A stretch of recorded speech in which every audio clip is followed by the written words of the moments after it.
of Ukraine.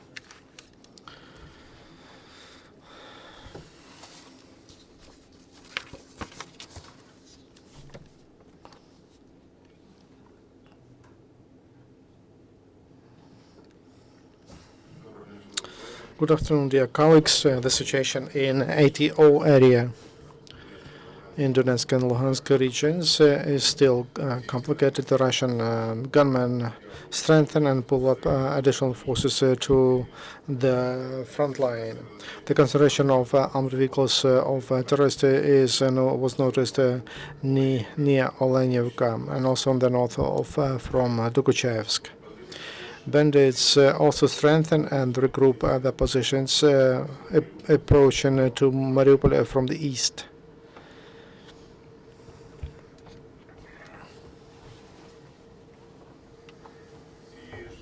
With the same goal, in cities Toras, Snizhnoy, Makeyevka, Shakhtarsk, Donetsk region, they announced a full, complete mobilization of local people. Information about the movement and location of units of the enemy is analyzed and recorded by ATO forces.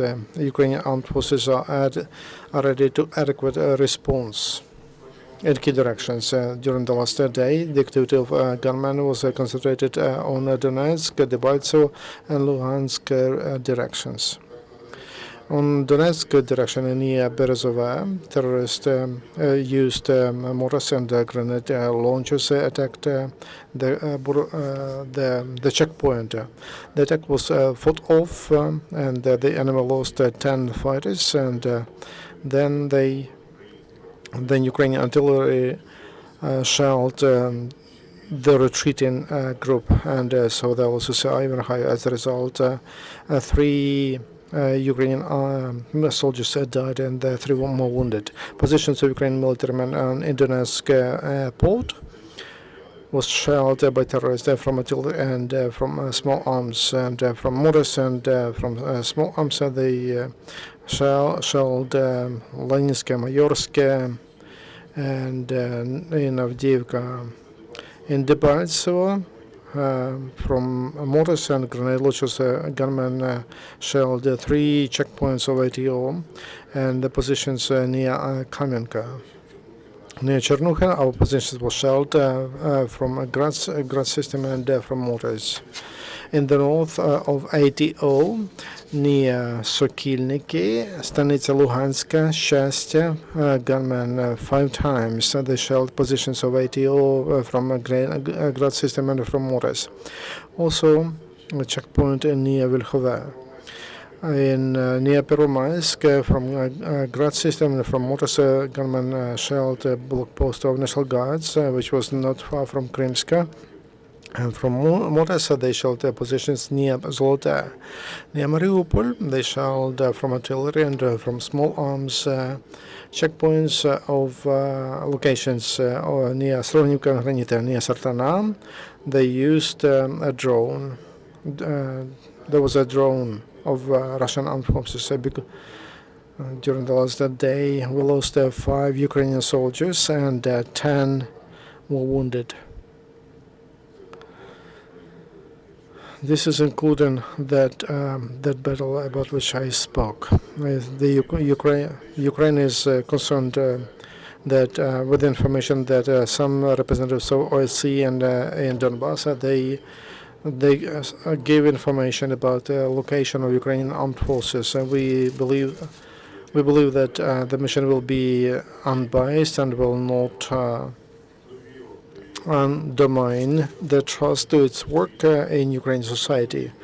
The presence of international monitors is considered as an important lever for the peace in Donbass, and that mission should not be disrupted because life of many people depends on that. According to official information, and on November 11, in general, we lost 1,052 people during all ATO operation, according to the law of Ukraine on the status of veterans of war and social support.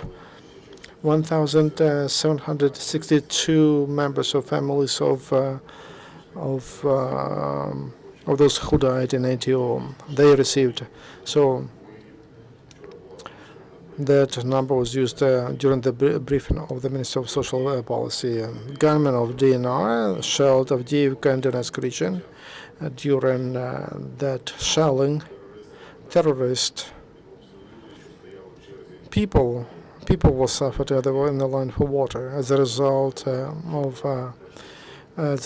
4 people died and some were wounded, and also communication was ruined, and some houses on Molodizhny Street were ruined. And according to operational information and witnesses, shells came from Donetsk, that is the territory which is under control of gunmen.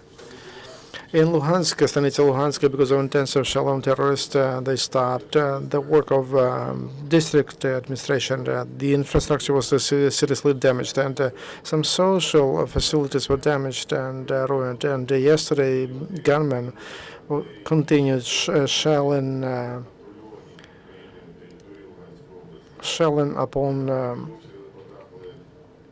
upon Кримське, Трьохізбинка, Чернухина, Кряківка, Нижня Мирна Долина, Попасне, Золоте, Щастя. Because of power grids damage, now there is no water supply in in Chernukhina, Krymske, and Trykh-Izbinka.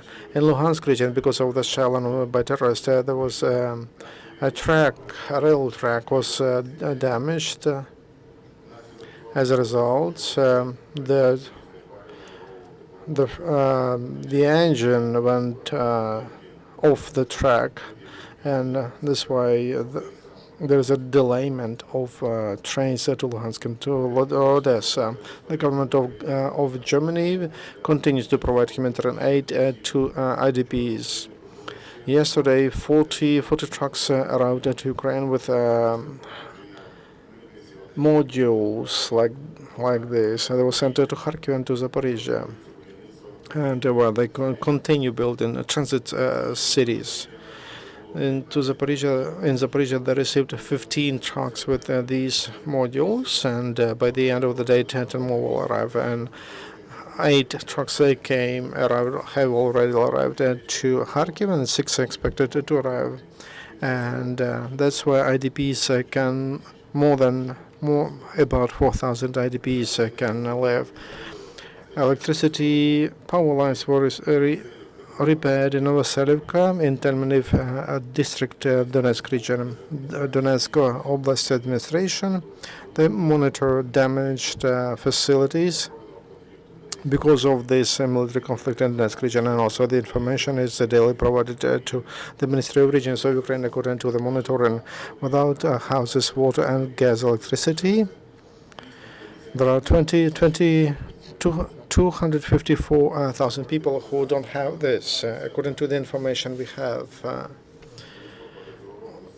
got on November 10, 3,293 facilities were repaired by technical units of state service on emergency fund, and destroyed 99 units items. 34 shells, 24 mines, and 44 other explosive devices. And they started 2.2 hectares, and since the beginning they started more than 1,502 hectares, and they also destroyed 27,000 of items, explosive devices. President of Ukraine, when he spoke to Mr. Biden, they discussed the situation in Donbass. They expressed their concern about the movement through Russian border columns with heavy artillery that undermines a peaceful solution of this crisis. The President of Poroshenko, during the meeting with the Minister of Foreign Affairs of Turkey, Çavuşoğlu, he called to strengthen cooperation to protect rights of Crimean Tatars, and the president expressed hopes that Turkey will support international position as to violation of Russia of its international commitments in the field of human rights. The Minister of Foreign Affairs of Turkey is confirmed that they support the territorial integrity of Ukraine, will never recognize a legal annexation of Crimea. The Prime Minister of the UK, David Cameron, he told that the Russian Federation acts and that makes us review strengthening of pressure on Russia because they supply weapons to the east of Ukraine, and that was noticed during the weekend. And he added, if the situation in Ukraine is not will not change, the UK is ready to increase the pressure on Russia. Official representative of the State Department of the US, James Psaki, she criticized the destabilizing activities of Russian Federation to Ukraine, and she drew attention to media information that Russia supplies heavy military equipment to Donbass, and that Russia is trying to hide information about the deaths tolls in Ukraine. And Washington considers what Russian Federation as violation of Russia Minsk agreements, and they believe that Russia should pull back all its military men and military equipment, and should call government to comply with ceasefire. Official Paris is concerned that there is a new heavy military equipment without insignia came to Donbass, and they call the parties to comply with the Minsk agreements. And dear colleagues, we apologize. Yesterday, because of technical mistakes, we showed to you a video about the movement of military equipment. We're planning to show a video, which we will show now. And I beg your pardon for the confusion.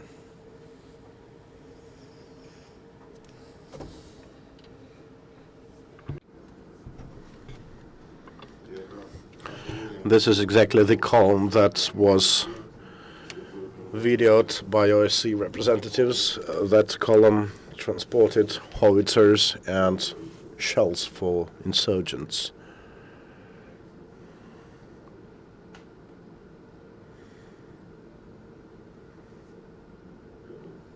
Thank you.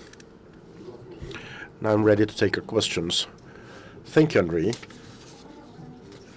Irina Shevchenko-Liha, you said that as of 11th of October, you spoke about the number of casualties. Was it about November or October?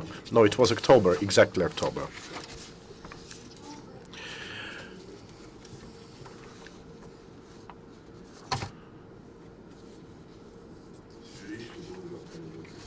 The most fresh data we had for the past 24 hours, we still have many unclear circumstances waiting to be cleared.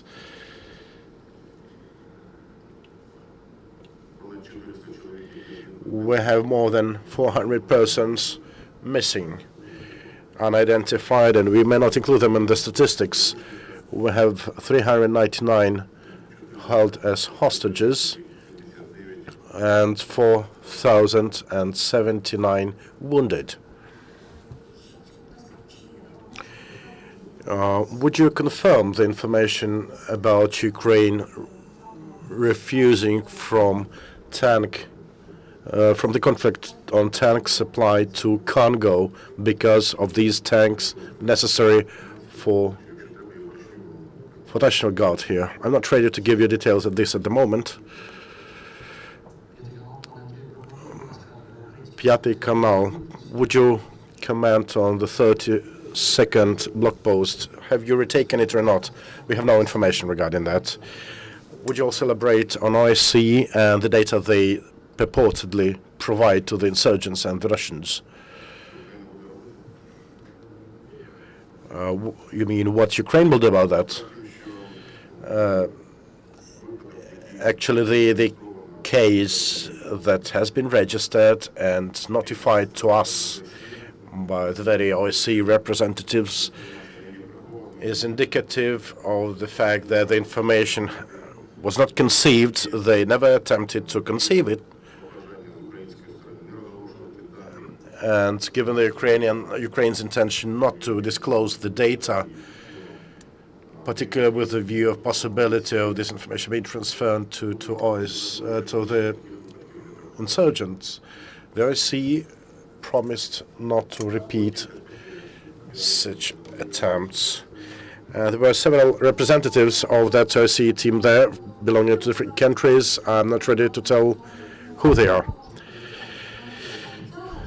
Speaking of their information that they will not do it again, why are you so sure on that?